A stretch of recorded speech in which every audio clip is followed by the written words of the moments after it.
C'est une évidence géographique qu'il est bon de rappeler de temps en temps. Le nord de la France, c'est déjà le Grand Sud pour un certain nombre d'Européens. C'est le cas notamment des Britanniques qui ont fait des plages de la Côte d'Opale et notamment du Touquet leur Riviera. C'est une tradition déjà qui est respectée cette année encore. Marianne Masse. Le premier débarquement des Anglais au Touquet, c'était il y a un siècle. Quelques propriétaires décidaient d'y développer une station balnéaire. Depuis, beaucoup de Britanniques comme Gloria y ont élu domicile.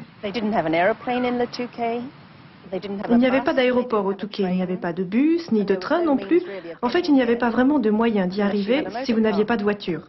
Et puis mon mari cherchait depuis longtemps un endroit tranquille. Et comme beaucoup d'Anglais, ils sont tombés amoureux de la station et de son hôtel fétiche, le Westminster. Il a été construit par les Anglais, pour les Anglais, puisqu'à cette époque, les jeux étaient interdits en Angleterre. Et la première destination possible pour que la haute société puisse jouer au casino était effectivement la France et le Touquet en particulier. Et aujourd'hui, on essaye de plus en plus de coller effectivement à cette image pour qu'ils retrouvent exactement les sensations qu'ils avaient eues à une certaine époque.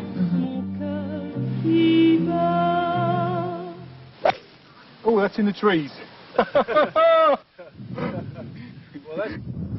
À l'année, c'est environ 65% de la clientèle passage.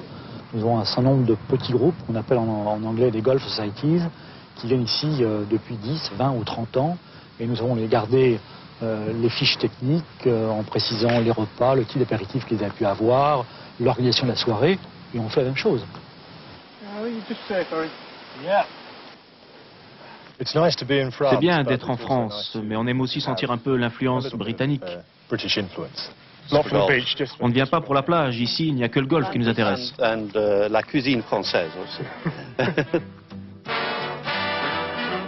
À 2 heures de Londres, c'est la French Riviera. On estime à 20% le nombre de villas possédées par des Anglais. Une architecture de manoirs de bord de mer, pas tape à l'œil, où se cachent des trésors. La chasse aux trésors dans les rues du Touquet, c'est un grand classique toute l'année pour des centaines de petits Anglais. Il faut chercher une maison qui a un nom anglais et elle est là. On l'a trouvée, elle s'appelle Butterfly. C'est juste pour que les enfants soient sensibles à ce qu'ils voient. On les fait chercher, traduire quelques noms. Et vous y aviez travaillé à l'école avant? Oui, quelques-uns ont préparé des choses. Un autre groupe était déjà venu l'an dernier. La Côte d'Opale, c'est la porte d'entrée des Britanniques dans la région. Chaque année, ils sont plus d'1 million à y passer et à s'y plaire, peu importe la météo. Et comme dirait un proverbe anglais, it's not the bad weather, it's just the wrong clothes.